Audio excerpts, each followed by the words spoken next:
fait que la décision du 15 janvier 2019 n'ait pas été accompagnée d'un résumé de ses motifs ou d'une indication précise du moment où serait publié l'exposé écrit des motifs montre que la majorité n'avait pas fini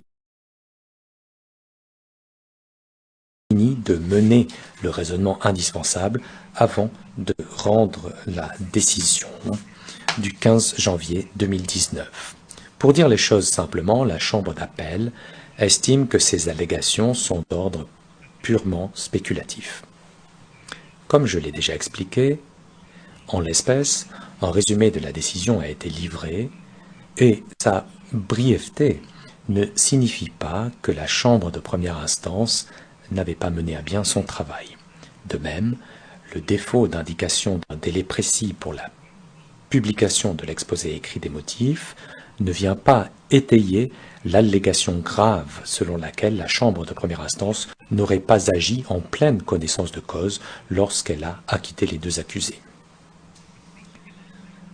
En deuxième lieu, le procureur allègue que la Chambre n'a pas agi en pleine connaissance de cause lorsqu'elle a acquitté les accusés en janvier 2019 parce qu'elle n'avait ni achevé son évaluation des éléments de preuve, ni tiré toutes ses conclusions.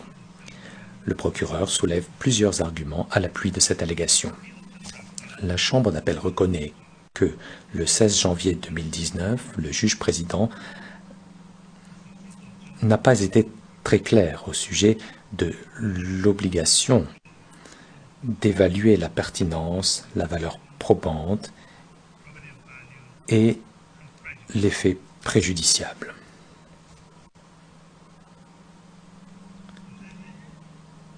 Il est à remarquer que le juge président a toutefois affirmé que tous les éléments de preuve qui avaient été produits seraient pris en considération.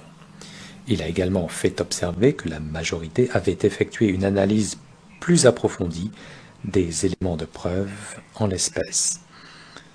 En outre, le fait que la Chambre de première instance n'ait pas procédé formellement à des évaluations d'admissibilité ne signifie de toute façon pas que forcément les juges connaissaient moins les éléments de preuve qui leur avaient été présentés pendant le procès. Ils ont affirmé avoir examiné les éléments de preuve et leur conclusion finale était que ceci n'était pas suffisant pour poursuivre l'affaire. Il n'est donc pas possible de conclure sur la base de la déclaration du juge Tarfusser du 16 janvier 2019 que la décision du 15 janvier 2019 n'a pas été prise en pleine connaissance de cause parce que, comme le fait valoir le procureur, il n'avait pas dûment évalué les éléments de preuve. La Chambre d'appel, à la majorité, rejette l'argument du procureur pour les motifs exposés dans son arrêt. Le procureur demande à la Chambre d'appel d'opérer une déduction simplement abusive et spéculative. Il faut partir de la présomption que les juges qui connaissent une affaire dans le cadre d'un procès qui dure parfois plusieurs années développent, à mesure que les éléments de preuve sont produits, une vision de l'affaire reposant sur les principes juridiques qu'il convient d'appliquer. La Chambre d'appel ne peut que rejeter l'argument du procureur lorsqu'il part de l'idée que les juges de première instance ne sont censés commencer à évaluer le dossier qu'une fois que l'intégralité de l'affaire a été présentée. Le procureur n'a donc pas démontré d'erreur à cet égard. Par conséquent, le procureur n'a pas produit d'éléments de preuve qui réfuteraient la présomption d'intégrité et d'impartialité reconnue au juge de la Chambre de première instance. La Chambre d'appel conclut que le raisonnement développé dans les motifs écrits publiés en juillet 2019 constituait la base de l'acquittement des deux accusés en janvier 2019. L'argument du procureur selon lequel la décision du 15 janvier 2019 n'a pas été rendu en pleine connaissance de cause et par conséquent rejeté par la majorité de la Chambre d'appel, les juges Ibáñez et Bossa étant en désaccord. J'en arrive aux mesures appropriées. En l'espèce, la Chambre d'appel, à la majorité, n'a relevé aucune erreur qui aurait pu sérieusement entacher la décision de la Chambre de première instance relativement à l'un ou l'autre des deux moyens d'appel soulevés par le procureur. La Chambre d'appel rejette par conséquent l'appel du procureur et confirme la décision de la Chambre de première instance. En outre, la Chambre d'appel rappelle que dans sa décision relative à la demande de Laurent Gbagbo tendant à obtenir le réexamen des conditions de sa mise en liberté, elle a passé en revue et modifié les conditions associées à la mise en liberté de Laurent Gbagbo et Charles Blé Goudet, révoquant certaines d'entre elles et en maintenant d'autres. En conséquence du présent arrêt, la Chambre d'appel révoque toutes les conditions restantes à la mise en liberté de Laurent Gbagbo et Charles Blé Goudet.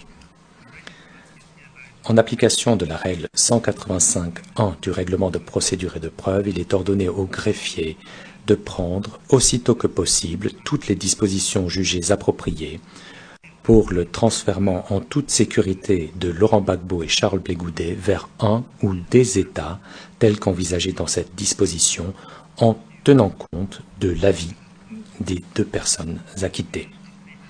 Comme je l'ai indiqué, la Chambre, cet arrêt rendu à la majorité, avec des opinions dissidentes de la juge Ibáñez et Bossa, pour des raisons expliquées dans leurs opinions déposées aujourd'hui. Mais je souhaite très brièvement résumer la position de la juge Ibáñez, qui est d'avis que la procédure en requête pour insuffisance des moyens à charge n'a pas sa place dans le droit applicable par la Cour. En ce qui concerne le premier moyen, elle est d'avis que l'article 74, paragraphes 2 et 5 contiennent des garanties de justice importantes qui n'ont pas été respectées par la Chambre de première instance. En ce qui concerne le second moyen, elle est d'avis que la majorité de la Chambre a appliqué une norme d'administration de la preuve inadéquate et a commis d'autres erreurs importantes dans son évaluation des éléments de preuve. Elle a également omis d'informer les parties et participants de la norme de la preuve applicable. Selon elle, il s'agit d'erreurs de droit et de procédures importantes. La juge Bossa est d'accord avec la majorité de la Chambre d'appel pour dire que la procédure pour insuffisance des moyens à charge peut être appliquée dans les procès devant la CPI. Si une chambre de première instance décide d'acquitter un accusé à ce stade, la décision doit se conformer aux dispositions de l'article 74. Elle est d'avis que la majorité de la Chambre de première instance n'a pas pleinement respecté cette disposition. Il convient de souligner, en ce qui concerne le second moyen soulevé par le procureur, que la juge Bossa considère que la majorité de la Chambre de première instance ne s'est pas mis d'accord sur la possibilité d'appliquer cette procédure pour insuffisance des moyens à charge, comment et si il était nécessaire d'évaluer les éléments de preuve à ce stade et quelle est la norme de la preuve applicable. Les juges Ibáñez et Bossa auraient fait droit à l'appel du procureur et auraient ordonné la tenue d'un nouveau procès. J'ai également annexé une opinion concordante individuelle sur les deux moyens d'appel. Le juge Morrison annexe une opinion concordante individuelle sur le premier moyen d'appel. Le juge Hofmanski annexe une opinion individuelle concordante sur le premier moyen soulevé en appel. La juge Ibáñez annexe une opinion dissidente sur les premiers et seconds moyens soulevés en appel. La juge Bossa annexe à cet arrêt une opinion dissidente sur le moyen numéro 2 soulevé en appel.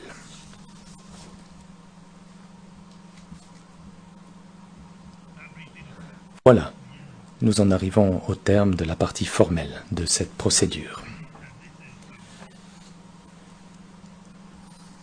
Mais étant donné qu'il s'agit de ma toute dernière fonction judiciaire au sein de la CPI, je saisis cette occasion pour exprimer ma gratitude à tous mes collègues de la chambre d'appel et tout particulièrement au personnel sur lequel nous avons pu compter pour nous acquitter de nos attributions judiciaires. Il s'agit des interprètes et des sténotypistes qui sont à nos côtés, les techniciens, qui